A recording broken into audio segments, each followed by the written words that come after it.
The forest had always fascinated me, with its dense canopy of trees, the mysterious rustling of leaves, and the distant howls of unseen creatures. I had heard tales of the forest's eerie beauty and the secrets it held, but nothing could have prepared me for the horrors that awaited within its shadowy depths.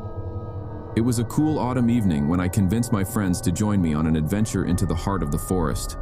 We had all grown up hearing stories of the haunted woods, and we thought it would be thrilling to experience it for ourselves. Armed with flashlights and a sense of excitement, we ventured into the darkness.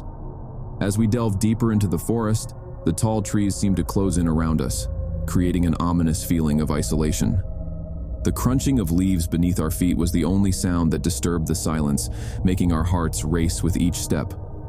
I could sense my friends' unease, but we continued onwards, eager to uncover the mysteries that lay ahead. Hours passed, and we began to lose our sense of direction. The forest was like a labyrinth with no clear path to follow. It was as though the very trees themselves were conspiring to keep us trapped within their grasp. Panic began to creep in, but we pressed on, desperate to find our way back. That's when we stumbled upon it, a clearing in the forest that seemed to defy the laws of nature. The trees surrounding the clearing stood tall and ancient, their branches forming a perfect circle overhead. In the center of the clearing was a grotesque statue, its features distorted in agony.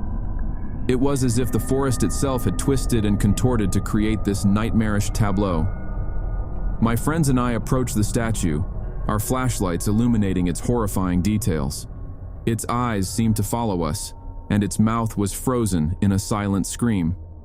We were mesmerized by the sheer malevolence of the sculpture, unable to tear our gaze away. As we stood there, a chilling wind swept through the clearing, extinguishing our flashlights one by one.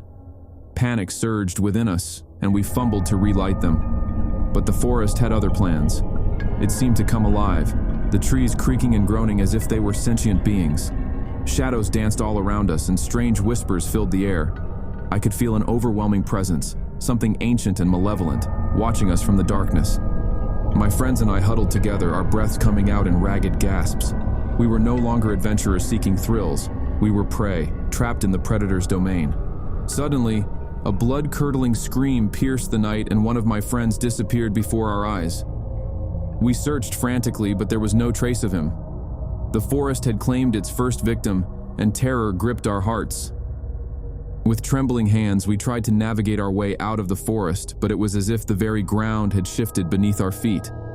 The trees closed in around us, their branches reaching out like gnarled hands. We were lost, disoriented, and hunted. One by one, my friends vanished into the darkness, their terrified screams echoing through the night. I was alone, the last survivor of our ill-fated expedition. The forest had shown its true nature, a malevolent force that fed on fear and despair. As I stumbled through the forest, my mind teetering on the brink of madness, I realized that I would never escape. The forest had claimed us all, and now it hungered for me. The shadows closed in, and I knew that I was doomed to wander these haunted woods for all eternity, a prisoner of the forest's insatiable hunger. And so, dear reader, if you ever find yourself tempted to explore the depths of a dark and ancient forest, heed my warning, for the woods hold secrets that are best left undisturbed, and the horrors that dwell within are beyond imagination.